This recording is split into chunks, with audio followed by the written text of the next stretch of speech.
আর আরেকটি বিষয় হলো, আমার নাম ঘোষণার আগে যে পরিমাণ পামপট্টি দেওয়া হলো, এটা আরেকটা দৃষ্টিকটু এবং ইসলামী শরিয়াত দৃষ্টিকোণ থেকে একটি অপছন্দনীয় কাজ।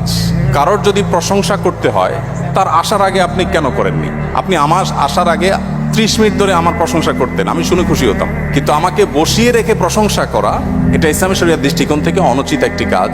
এটাও দুঃখজনক হলেও সত্য, আমাদের পলিটিক্যাল যে গ্যাদারিংগুলো হয়ে থাকে সেগুলোর কালচার। রাজনৈতিক নেতাদেরকে বসিয়ে,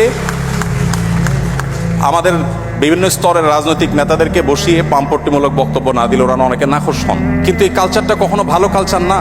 ইসলাম আমাদেরকে বলে কারো প্রশংসা করতে হবে তার পেছনে, আর তার কোনো সমালোচনা করার প্রয়োজন হলে সেটা করতে হবে সামনে।